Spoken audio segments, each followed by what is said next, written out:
Salam la famille, c'est comment? Bienvenue de nouveau sur Cactus. On se vidéo là ni mo croire kanana toujours y abonné. En plus il y a cloche activé comme ça na vidéo kora boy bebo kalama. Bon ina fanya bala titiri kono to mini vidéo ina amna baroke américain ni rusu de camp ani ukrainien. Amado go mo shila wakati do kera américain bora ka yira ka boku be ka kelege mina black atadi ukrainien ma. Mais semaine konna la bora na e ka yira ka boku be na jamana binande farawu yere kan u be fara nyon kan ku fanga di nyon ma wala saka kelege mina black atadi ukrainien ma.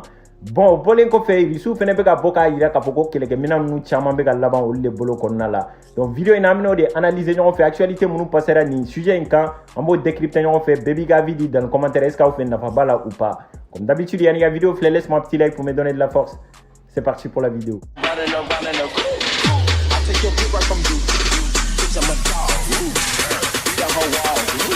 Amadogo Moshila nga vidéo temene nanya expliquant yana kafoko américain nga ministre de la défense anuka secrétaire d'état et déplacement doké kana Europe konna la unana utara Ukraine uni Ukrainien nga président nyoyen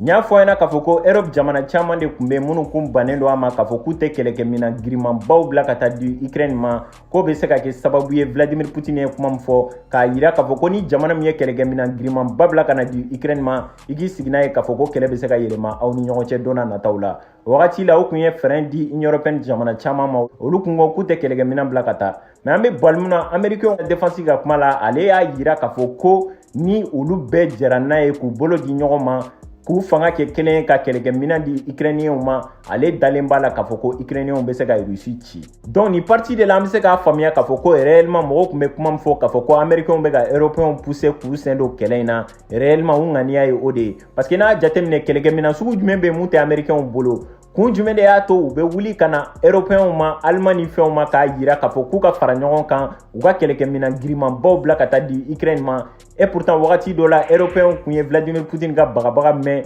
k'a yira k'a fɔ ko ni mɔgɔ min ye kɛlɛkɛminɛn girimanw bila ka taa i n'ale bɛ bila ɲɔgɔn na européen ko k'olu tɛ fɛ kɛlɛbaga kɛ u ka continent kɔnɔna la tuguni mais n'a fɔra ko américain nana tuguni k'u dogo u kɔfɛ k'u pousser k'a fɔ k'u ka fara ɲɔgɔn kan jamana 40 ni dɔ u ka kɛlɛkɛminɛnw fara ɲɔgɔn kan k'o bila ka taa di Ukraine ma o kɔrɔ b'a yira k'a fɔ ko réellement américain be objectif mun ko u mo sɔrɔ hali bi u bɛ fɛ ka européen pousser k'u bila kɛlɛba de la hali bi américain ka ministère de la défense mɔgɔ dɔw ka kuma la ale y'a yira k'a fɔ k'u bɛna jamana 40 de fara ɲɔgɔn kan genre u bɛ conférence dɔ kɛ conférence in kɔnɔna la u bɛna kuma u k'u fanga fara ɲɔgɔn kan walasa ka se ka kɛlɛkɛminɛnbaw bila ka taa di ukrainien ma ka Rusiw kɛlɛ bon côté dɔ la an bɛ se k'a fɔ u bɛna kɛlɛkɛminɛn minnu bila ka taa di ukrainien ma n'olu sera ka kɛ sababu ye ukrainien ka sebaa dɔ sɔrɔ Rusiw kan donc u bɛna digi Rusiw la n'o dun digira Rusiw la an bɛ se k'a fɔ kɛlɛ bɛ se ka tɛmɛ occidentaux ni Rusiw ni ɲɔgɔn cɛ mais dans le cas échéant an bɛ se k'a fɔ u bɛ ka kɛlɛkɛminɛn minnu bila ka taa fu de don parce que n'a jateminɛ wagati dɔ kɛra Putin bɔra k'a yira k'a fɔ ko européen bɛ ka kɛlɛkɛminɛn minnu bila ka taa di ukrainien ma ani américain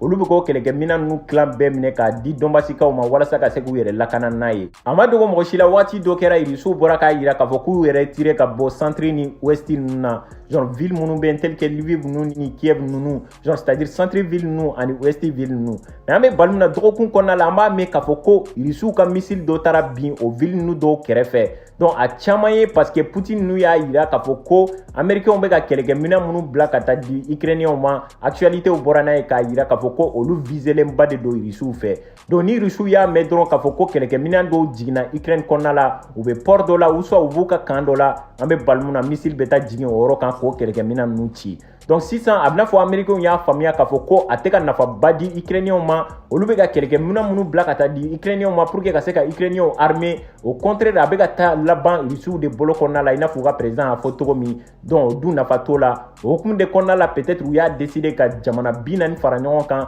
k'u fanga di ɲɔgɔn ma ka kɛlɛkɛminɛnbaw bila ka taa di ukrainien ma walasa ka se k'u yɛrɛ lakana donc o côté la an bɛ se k'a fɔ hali n'u nana Rusiw bɛ contrôle ta u bɛ sanfɛla maîtriser n'u y'a dɔn k'a fɔ ko kɛlɛkɛminɛn ninnu bɛ ka na donc u bɛ ka chemin de fer ci train siraw u ka camps terminal logistique ninnu c'est-à-dire u ka port ni fɛn ninnu u bɛ ka taa yen ka yɔrɔ camanw ci n'u sigara dɔrɔn k'a fɔ ko américain ye kɛlɛkɛminɛnw bila ka taa ou soit u ka allié dɔw ye kɛlɛkɛminɛnbaw bila ka taa dɔrɔn Rusiw bɛ missile bila ka jigin u kan donc o kɔrɔ b'a yira k'a fɔ ko ne fɛ réellement américain bɛ ka wari lacɛn de kɛ ani européen ukrainien tɛna se ka nin kɛlɛkɛminɛn ninnu utiliser Rusiw contre la k'a fɔ k'u bɛ kɛlɛ gagner u contre la i n'a fɔ américain bɛ k'a fɔ cogo min caman de bɛ k'a yira k'a fɔ ko américain bɛ fɛ kɛlɛ in kuntala de ka janya walasa kɔngɔ ni fɛn caman ka mɔgɔw minɛ olu ka continuer k'u ka business kɛ sinon ne fɛ intérêt ba t'u ye o parce que Rusiw yɛrɛ bɔra déjà k'a yira k'a fɔ k'olu bɛ ka kɛlɛkɛminɛnw minɛ a bɛ ka continuer k'a fɔ k'a bɛ milliards dɔ kɛlɛkɛminɛnw na. Franchement c'est aberrant. Bon déjà comme conférence in bɛ ka kɛ bi mardi don de jamana 40 u ka décision bɛna kɛ mun ye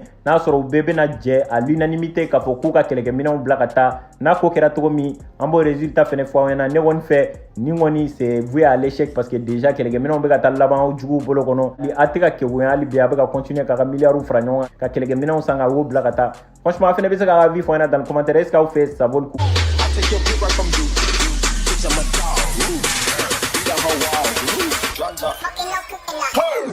Raindrop.